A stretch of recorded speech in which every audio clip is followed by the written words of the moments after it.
Brought to you by V-Guard.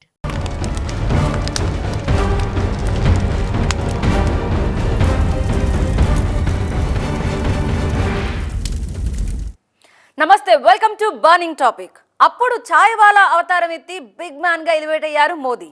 ఇప్పుడు ఛాయ్ తోనే ఆపకుండా టిఫినీలు గట్రా కూడా మొదలెట్టేశారు. దానికి చికెన్లు, మటన్లు, ఫిష్ అంటూ మసాలా దంచి కొడుతున్నాయి మిగతా పార్టీలు. టోటల్ గా ఫుడ్ చుట్టూ తిరుగుతున్న వేడి పాలిటిక్స్ గురించి చూద్దాం ఇవాల్టి బర్నింగ్ టాపిక్ లో.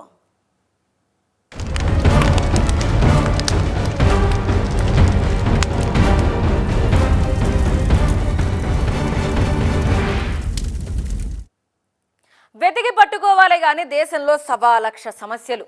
పెరుగుతున్న ధరలు, నేరాలు, ఘోరాలు, వర్గ విభేదాలు, ఆకలి కేకలు, ఆకాశాన్ని తాకే ద్రవ్యోల్బణం లెక్కలు, ఒక్కటేమిటి పరిష్కారం లేక పాతుకుపోయిన సమస్యలే అన్ని. కానీ ఎన్నికలప్పుడు రాజకీయ పార్టీలు పట్టించుకోవు. తక్కినవన్నీ పక్కన పెట్టి పట్టరవో పట్టు అంటూ విచిత్రంగా ఫుడ్ చుట్టూనే పాలిటిక్స్ పండిస్తున్నాయి పార్టీలు.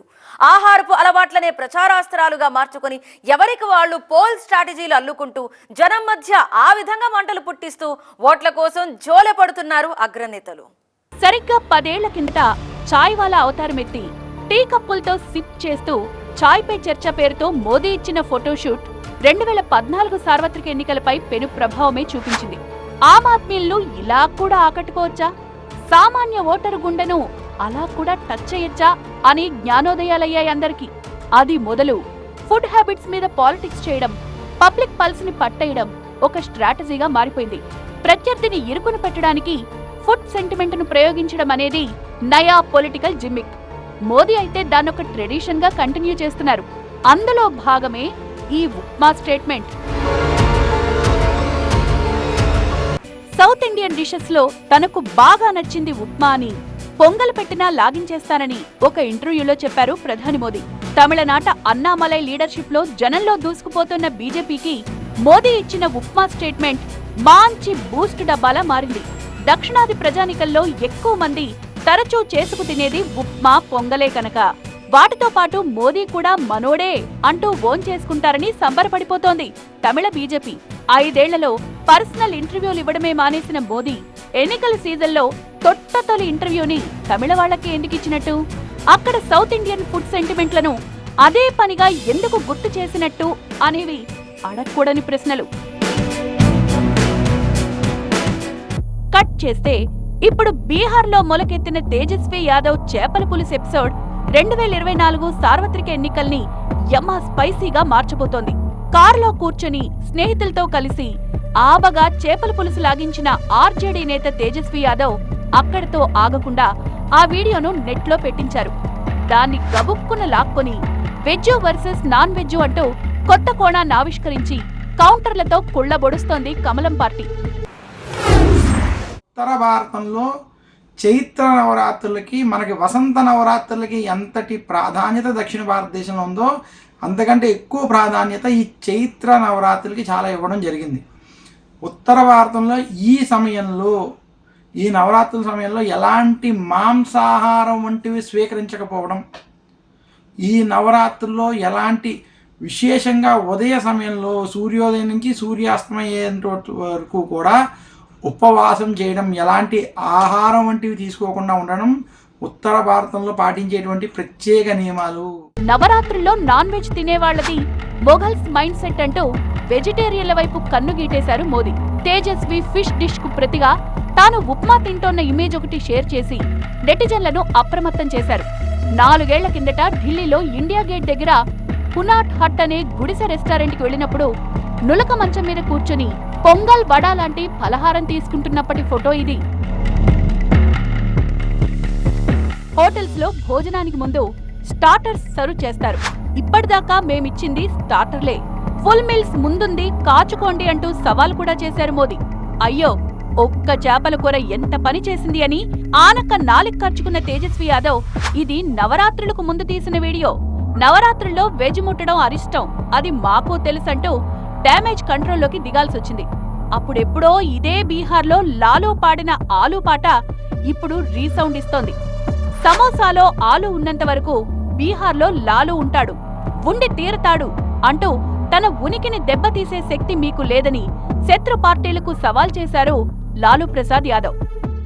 అలనాటి లాలూ వారి ఆలూ గీతం రాజకీయాల్లో జాతీయ గీతమైంది. లోకల్స్ గుండెల్ని కరిగించి ఎన్నికల్లో అడ్వాంటేజ్ను ఇచ్చేసింది. ఇప్పుడు లాలూ తనయుడు తేజస్వి చేపల వంటకం మాత్రం బీజేపీ దెబ్బకు బూమరాంగ్ అయిందా? తమిళనాడు కూడా పాపులారిటీ కోసం ప్రయోగాల బాట పట్టారు పొలిటికల్ ఫుడ్డీస్. కూటమి భాగస్వామి ఎంకే స్టాలిన్ కోసం స్వీట్లు కొనుక్కెళ్లాలంటూ నడి రోడ్లో డివైడర్ దూకి మరీ తినుబండారాల షాప్లో దూరారు రాహుల్ గాంధీ. అక్కడ ఆయన కొన్న మైసూర్ పాక్ డబ్బా ఆ తర్వాత పెద్ద మ్యాజిక్కే చేసింది. ట్విట్టర్లో దాన్ని పోస్ట్ చేసి ఇండీ కూటమికి స్వీట్ విక్టరీ పక్కా అంటూ స్టాలిన్ చేసిన కామెంట్ కమలం పార్టీని సూటిగానే తాకేసింది. మైసూర్ పాకులో ఉండే మైసూర్ అనే ఆ సౌండ్ వెనక కర్ణాటకలో కాంగ్రెస్ విక్టరీ ధ్వనిస్తోంది అంటూ సెటైర్లు పడ్డాయి. స్వీటు ప్యాకెట్లతో ఓటు బ్యాంకుల్ని రెచ్చగొడుతూ వెజ్ నాన్ వెజ్ మధ్య మంటలు రేపుతూ మిగతా ప్రజా సమస్యల్ని వదిలిపెట్టి ఫుడ్ సెంటిమెంట్ చుట్టూ పాలిటిక్స్ నడుపుతూ కయ్యాలకు కాలు దువ్వడమే జాతీయ కూటముల తాజా ఎజెండాగా మారిందా? Welcome back. పురాణాల్లో నారదుల వారిని కలహభోజనుడిగా చెప్పుకునేవాళ్ళం. కలహాలనే భోజనంగా ఆరగించి బ్రేమని తిరించేవాడట నారదముని. ఇప్పుడు రాజకీయాల్లో అందరూ అభినవ నారదులే. కాకపోతే వీళ్ళకి కావాల్సింది కలహాలతో భోజనం కాదు, భోజనాలతో కలహాలు. ఆహారమే అవ్వారంగా సాగే రాజకీయాలు. వీటిలో ఎవరు ముందు ఎవరు వెనుక? ఇండీ కూటమికి ఎన్డీఏ కూటమికి మధ్య మొదలైన వార్ అండ్ రెస్టారెంట్ అనే డ్రామాలో కొత్త క్యారెక్టర్లు ఎవరు? గుండెను చేరుకోవాలంటే పొట్టను దాటి వెళ్లాలనే చిత్రమైన వాదం ఒకటుంది. ఓటర్ల గుండెల్లో చోటు కావాలి అన్న ఆశతో ముందు పొట్ట మీద ధ్యాస పెట్టినట్లున్నాయి పొలిటికల్ పార్టీలు.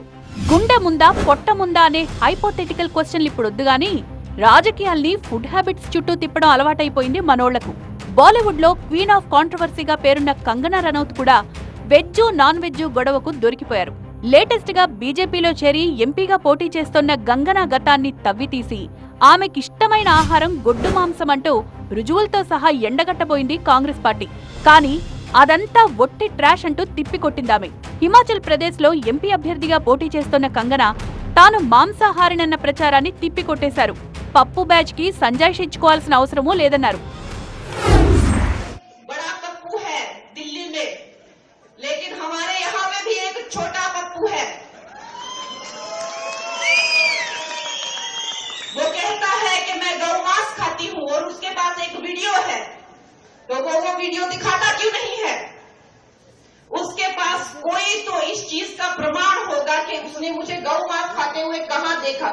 कोई रेस्टोरेंट का बिल होगा, कोई फोटो होगा, कोई इंटरव्यू होगा। झूठा और एक नंबर का पलटूबाज है ये छोटा पप्पू. కంగనాకు డిఫెన్స్ గా నిలబడి మాంసాహారం సబ్జెక్ట్ ని తమకనుకూలంగా మార్చుకుంటూ ఫ్లాష్ బ్యాకుల్ని తవ్వుతోంది బీజేపీ. గతంలో లాలూ ఇంటికి గెస్ట్ గా వెళ్లిన రాహుల్ గాంధీ వాళ్ల కిచెన్ లో దూరి మటన్ వండడం ఎలా అంటూ స్పెషల్ క్లాస్ తీసుకున్నారు. ఆ వీడియో అప్పట్లో ఒక సంచలనం. ఒక వర్గం ఓటర్లను మచ్చిక చేసుకోవడానికే రాహుల్ గరిటె చేతబట్టి కుక్క అవతారమెత్తారని విమర్శలు అందుకున్నారు మోదీ. అప్పుడు రాహుల్ మటన్ ఎంత రచ్చలేపిందో ఇప్పుడు తేజస్వి ఫిష్ కర్రీ అంతకంటే ఎక్కువే రాజుకుంది. మీరు ఏ జంతువు మాంసమైనా తినండి, మాకేంటి నొప్పి, కానీ దాన్ని పబ్లిక్ లో పెట్టి మిగతా వాళ్ల మనసుల్ని ఎందుకు ఖరాబ్ చేస్తారంటూ కస్సుమన్నారు కమలనాథులు. हम मछली नवरात्रि के पर्व पर आप खाते हो, क्या संदेश देना चाहते हो? आपको जो खाना हो, मछली खाना हो, सुअर खाना हो, कबूतर खाना हो, हाथी खाना हो, घोड़ा खाना हो, सब खाओ। दिखाने की जरूरत क्या है?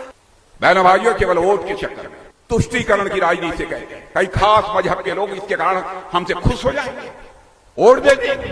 బీజేపీ వారి ఆహార నియమావళి తాలూకు మంటలు అటు బెంగాల్ని కూడా తాకేశాయి. మాది సముద్ర తీర ప్రాంతం, చేపలు విరివిగా దొరుకుతాయి, అంతే విరివిగా తింటారు. విజయదశమికి మహర్నవమికి కొందరిళ్లలో మాంసాహారం తప్పనిసరి అని కమలం పార్టీని బాగా తగులుకున్నారు సీఎం మమతా బెనర్జీ. అక్కడితోనే ఆగలేదామే. చేపలు తినండి, బీజేపీని ఓడించండి అంటూ మాంసాహారుల ఓటు బ్యాంకుల్ని తన వైపు తిప్పుకోబోయారు. ఇది బెంగాలీల సంస్కృతి, శాసించడానికి మీరెవరు అంటూ ఇలాగే తిరగబడి గతెన్నికల్లో గ్రేట్ అడ్వాంటేజ్ పొందారు దీది. ఫుడ్ పాలిటిక్స్ తో ఇండియా ఎన్డీఏల మధ్య రాజకీయం మరింత రసవత్రంగా మారింది.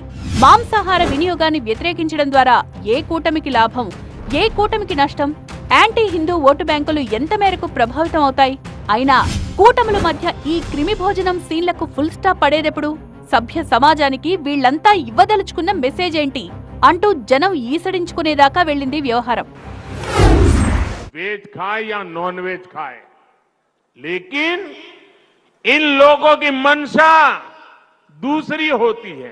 नवरात्र के दिनों में अपना नॉन वेज खाना, अब किस मंशा से वीडियो दिखा दिखा करके लोगों की भावनाओं को चोट पहुंचा करके किसको खुश करने का खेल कर रहे हो.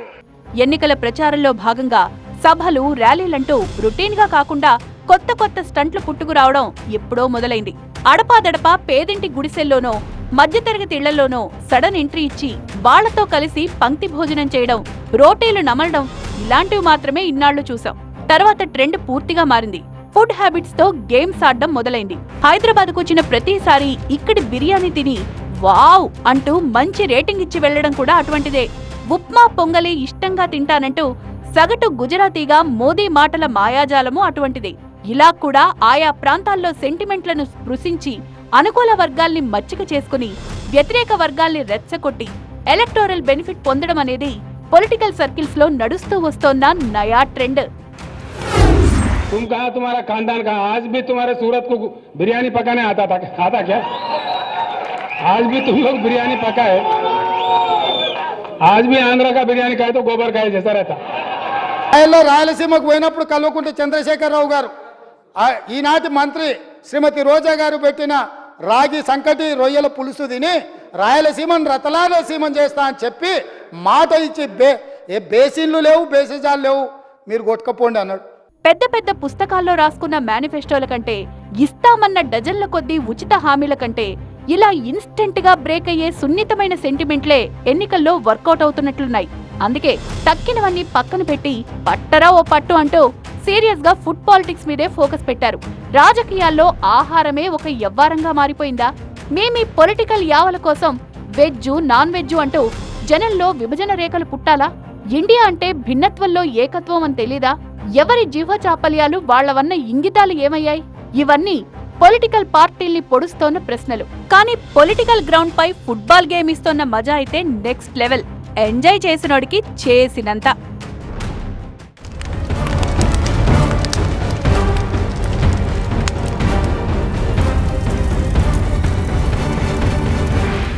Brought to you by V-Guard.